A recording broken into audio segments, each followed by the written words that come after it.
I stared at the elegant ivory envelope under the amber glow of my desk lamp, its gold-foiled calligraphy catching the light like it was trying to impress me. Rachel Carter and Chase Whitmore cordially invite you to celebrate their union.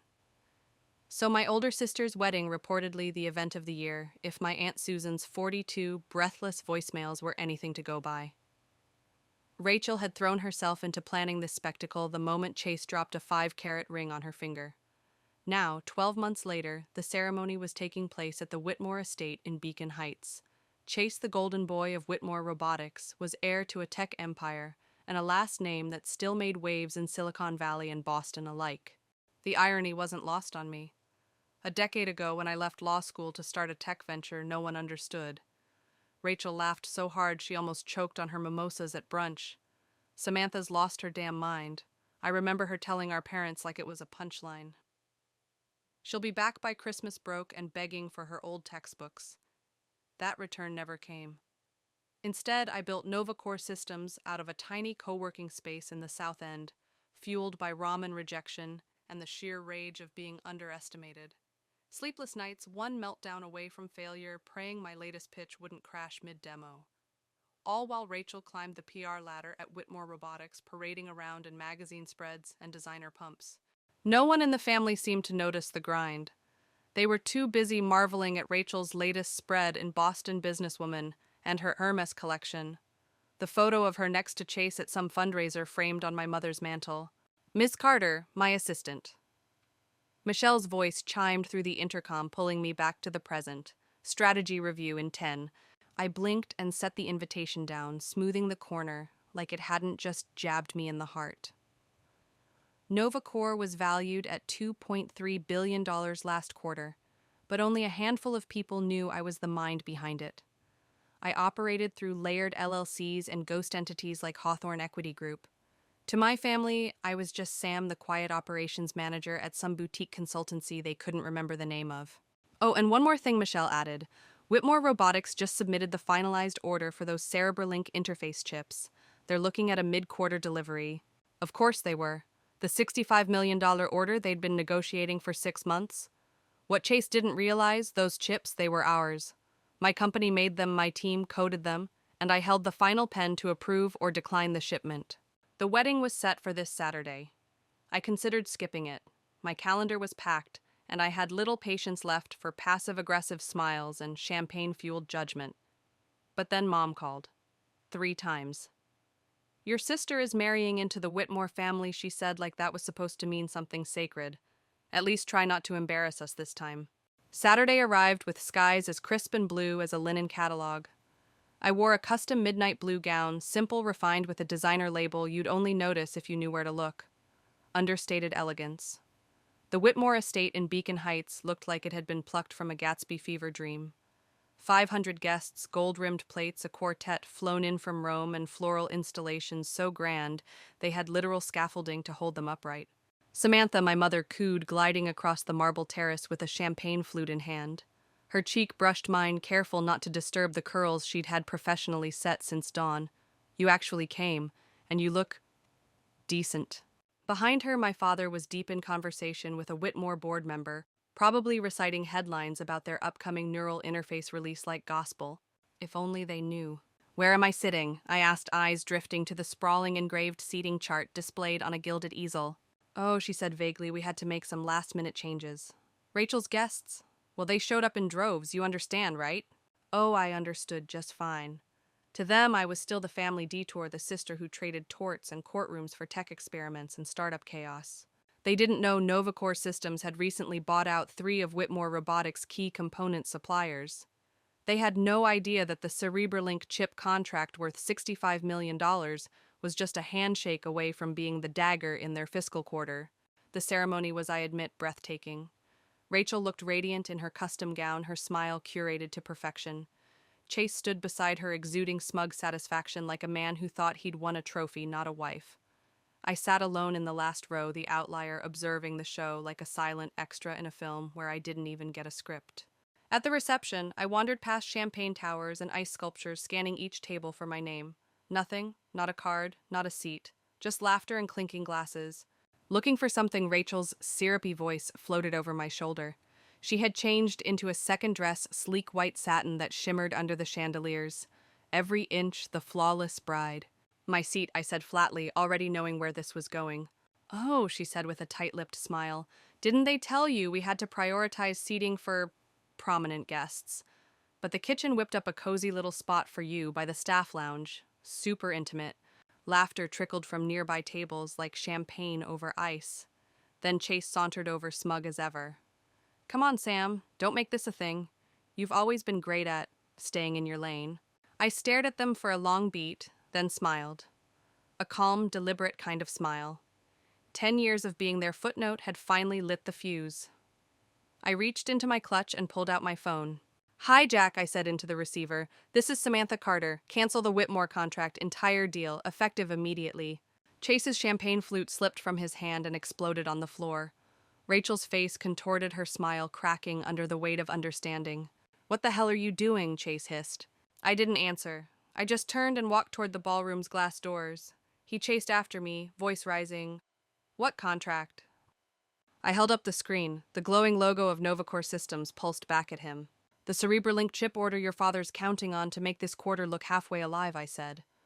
The one your company thinks it secured. The blood drained from his face. Novacore's a billion-dollar firm, Chase stammered. You're not... Not what I cut in coolly. Not capable. Not more than the family flunk-out. Not worthy of a seat at the main table. I slipped the phone back into my clutch and turned toward the stunned ballroom. Congratulations again, Rachel, I added. I hear the kitchen saved some cake. The room fell into a heavy, unnatural silence, one of those thick, charged stillnesses that seems to settle in just before a storm breaks. Crystal forks hovered above half-touched foie gras wine glasses halted mid-toast, and even the string quartet faltered in their rehearsed rhythm notes, trailing off like wisps of smoke. Every eye turned to me. Rachel's flawless bridal composure cracked like porcelain. Her voice, once sweet as icing, now slid across the floor like broken glass. You're lying, she hissed, her jaw stiff, the edges of her perfect smile twitching. Novacore Systems is owned by Jackson Rowe. Everyone knows that. I didn't flinch. Instead, I smiled, a slow, deliberate curve of the lips that didn't reach my eyes. Jackson's my godfather, I said, voice calm, but edged with steel. He offered his name and face while I stayed in the shadows and built Novacore from the ground up. Feel free to give him a call. He'll confirm it. Chase's skin turned a sickly gray, as if all the confidence had drained from his veins in one swift rush. His jaw tightened, then unclenched, then clenched again. But the Cerebralink contract, my father's entire launch depends on it. I tilted my head ever so slightly, regarding him as one might a broken machine that once promised greatness. I know, I replied evenly, my voice barely more than a whisper, but somehow louder than the silence. Just like I know about Whitmore Robotics' failed SpectraView rollout, the hemorrhaging investor pool, and those delightful leveraged loans you've been gambling with to keep the company breathing. And then, as if summoned by fate or perhaps karma in its most theatrical attire, the unmistakable sound of Italian leather against marble echoed through the ballroom. A commanding voice followed. What's going on here? Robert Whitmore, patriarch of the Whitmore dynasty, cut through the gathering crowd like a ship through fog, his expression sharp with concern and confusion. His eyes scanned the scene before him until they landed squarely on me. Chase, why is your sister discussing our contract in front of half the city? I turned toward him with the polished grace of someone who had waited a decade for this moment and extended my hand with poise. Mr. Whitmore, I said, Samantha Carter, CEO of Novacore Systems. You may know me better as the founder of Hawthorne Equity Group, the firm handling your recent supplier acquisitions. His eyes widened as though I'd just delivered a death sentence disguised as an introduction. He blinked twice, visibly shaken. You, Hawthorne Equity, the one buying out our vendors? Guilty, I said with a smile touched by the faintest irony. Your due diligence team missed a few breadcrumbs, but don't worry, no hard feelings. At that moment, as if driven by maternal indignation rather than understanding my mother, Deborah Carter materialized like a wraith behind the stunned crowd, cheeks flushed with alarm and pearls trembling at her throat. Samantha, enough, she cried, voice fraying. You're humiliating your sister. Please stop this madness. I turned to her slowly, coolly lifting my phone like an offering. Would you prefer a look at the Q2 earnings reports or a copy of the acquisition contracts? I asked, fingers hovering over the screen. I brought both just in case anyone wanted clarity. Chase lunged toward me, his hand suddenly gripping my arm with a desperation I hadn't seen in years. Fix this, he growled under his breath, fingers tightening. Whatever this stunt is, undo it now. I looked down at his hand, then up into his eyes, with a gaze that no longer carried the weight of old wounds, but the steadiness of vindication. Fix it, I echoed. Like how I asked you 11 years ago for a small loan to start a company. How I begged you to believe in me and you laughed in my face. I could hear the words again as if he'd just said them yesterday. Get a real job, Sam. Stop dragging the family name through the mud. That was different, he snapped, voice cracking with frustration. You were chasing some fantasy being unrealistic. I gestured slowly around the glittering expanse of the ballroom, the chandeliers, the plated silver, the scent of imported roses saturating the air. Tell me, Chase, who paid for all of this. Because Whitmore Robotics. It's 3 months from collapse without my chips. A strangled sob slipped from Rachel's lips, her perfectly contoured face crumbling beneath the chandelier's golden glow. Mascara streaked like tears on canvas as she turned to her father. Daddy, she whispered, the title brittle with disbelief. Is this true? Are we really? Bob fumbled with his bow tie, sweat glistening on his forehead. Princess, it's complicated. Business takes time. We just need... Time won't help, I said, cutting him off gently but with finality. Your burn rate is unsustainable. The chip contract was your last card to play, and now you're out of moves. Behind him, my own father, Richard Carter, stepped forward, his expression pale vacant. Samantha, he murmured, his voice trembling. All this time we thought you were struggling. I was building, I replied, my words like fire through ice. An empire. One that now overshadows Whitmore Robotics and every single subsidiary you propped up as success. But I suppose in this family, the appearance of greatness always mattered more than the actual work it takes to achieve it. A wave of murmurs rippled through the ballroom like the low roar of an approaching tide. Phones lit up screens filled with search bars and queries. NovaCore Systems, Samantha Carter, Hawthorne Equity. The guests weren't just watching anymore. They were documenting history. Please, Chase said, the strength drained from his posture, replaced by something that resembled pleading. Not here. Don't destroy this day. Think of the family. I laughed, then sharp and crystalline like broken glass beneath velvet. The family, I said, the words sour in my mouth. You mean the one that cropped me out of every holiday photo because I didn't wear Burberry? The one that treated me like a joke for not joining a law firm? Deborah stepped forward again, reaching out as though she could pull me back into some scripted version of this evening. We were just...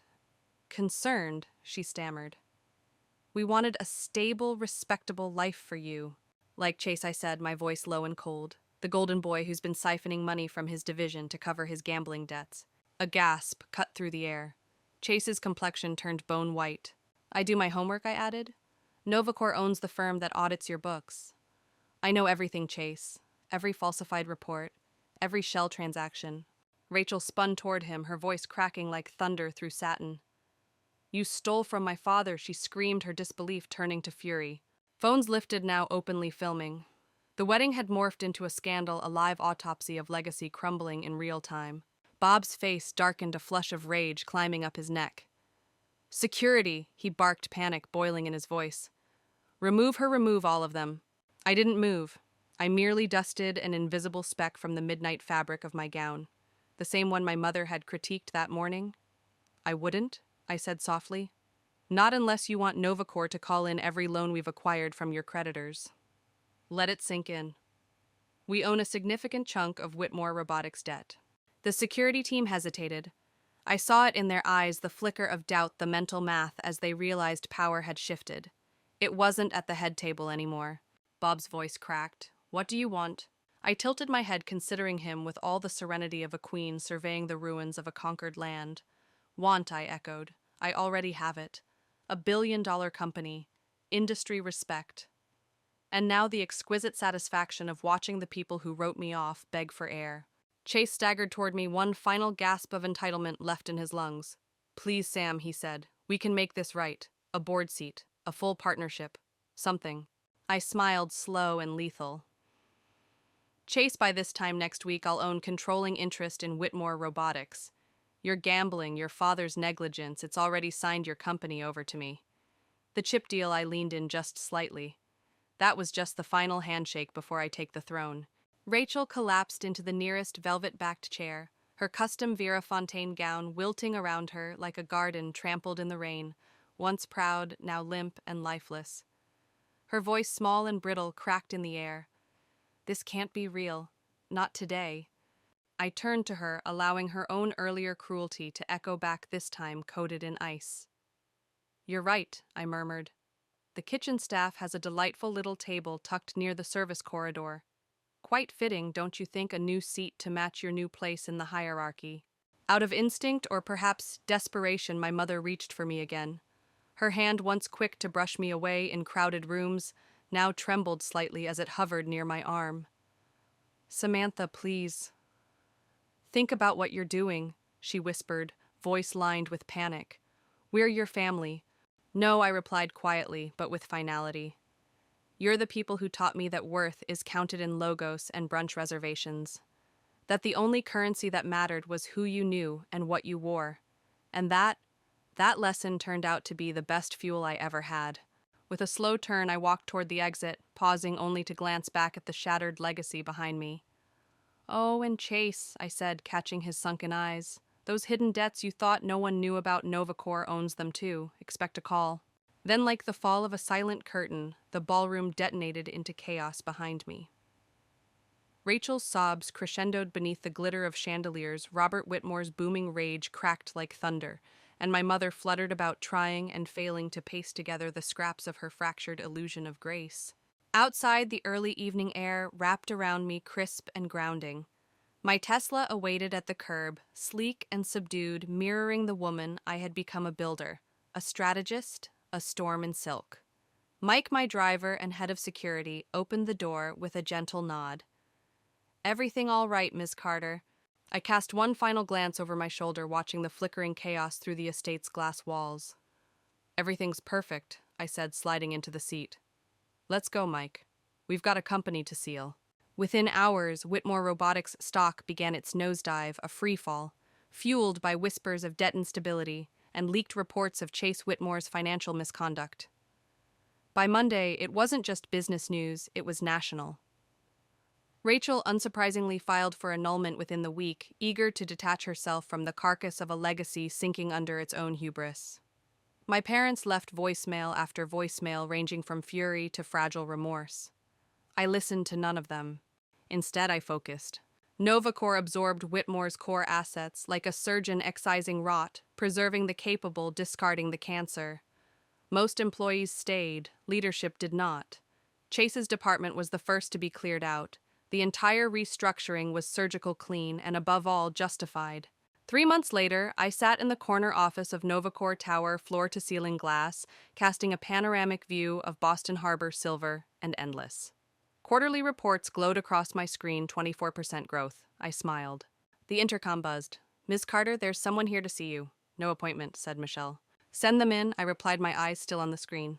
The door opened, and a familiar cloud of perfume, expensive but past its prime, drifted in ahead of a woman who had once been formidable.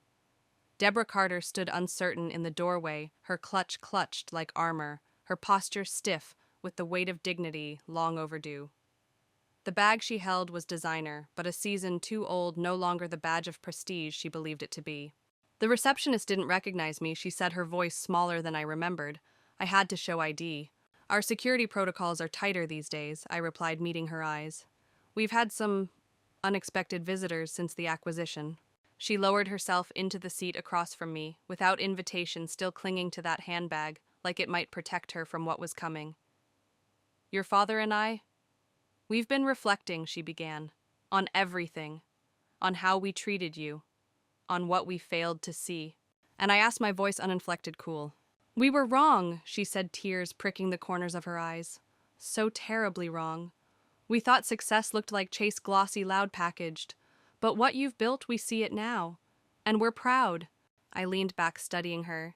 Did you come to apologize, I asked, or because the club dues are late and you need a favor? She winced, the jab landing with the precision it deserved. We deserved that. But Sam, you're still our daughter. That has to mean something. I looked past her to the skyline lit in hues of steel and gold. It meant nothing when I needed you. Why should it mean anything now? Tears finally slid down her cheek. Because we've learned. Because we're proud even if we don't deserve to be. I stood and walked to the window, remembering the basement where I coded for 18 hours straight, hands shaking from too much caffeine and not enough support. Would you have been proud of me? Then I asked. When I was wearing the same hoodie for a week, chasing investors who wouldn't return my calls. No, she admitted softly, and that shame is ours to carry. I turned a quiet storm behind my eyes. Chase called again. Wants a job. I allowed myself a wry smile. I told him what he told me 11 years ago. Get a real job. Earn some real experience. Quit leaning on the family name. She nodded, absorbing the blow. He's living in my guest room now. Rachel's family has disowned us since, well, everything. The mighty fall hard, I murmured, folding my arms. How does it feel, Mother, to be on the receiving end of judgment? She lowered her eyes. It's humbling, terrifying, and perhaps most of all, educational. I pressed a button on my desk. Brittany, bring in the package for Mrs. Carter.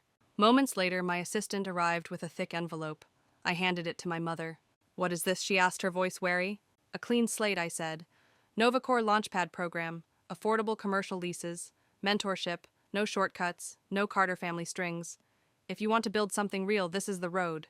She held the envelope like it might disintegrate in her hands. You'd help us, after everything? I'm not helping, I said firmly. I'm offering a chance. The same kind I never got. Earn it. She stood uncertain. Then her voice softened. Thank you, Samantha, for the opportunity and for the clarity. As she reached the door, I added one more thing. That kitchen table at Rachel's wedding. Turns out it was the best seat in the house. That's where you see people clearly for who they really are. She nodded slowly, something in her finally starting to understand. Then she left. I turned back to my work. Novacore was expanding into AI-driven biotech, a frontier I'd been preparing for in silence. Contracts waited, and so did the future. Revenge, I had learned, isn't always dramatic. It doesn't have to be loud or cruel. Sometimes the greatest triumph is in the mirror, knowing you proved yourself right when everyone else swore you'd fail. Novacore soon became an industry beacon of ethical innovation. Last I heard, Chase was a junior analyst somewhere in Chicago, learning what it means to be held accountable. My parents opened a modest interior design boutique funded by one of our small grants. Not glamorous, but honest. And me, I kept the old folding table from my garage, the one I used during the first Novacore pitch, in the corner of my office. A reminder that greatness begins in obscurity. That the kitchen table, the one meant to humiliate me, became the birthplace of my empire. If you followed this journey to the end, thank you. For watching, for listening, for seeing me. For years I was invisible, even in my own home. But I never stopped building, never stopped believing, even when no one else did. If you've ever felt overlooked, underestimated, or silenced, know this: they were wrong. Hit the like button if you've ever worked twice as hard just to be noticed. Subscribe if you believe success isn't about applause, it's about substance. And if you're still building in silence, don't stop, because one day they'll all want a seat at your table. And by then it'll be your table, your rules, your empire.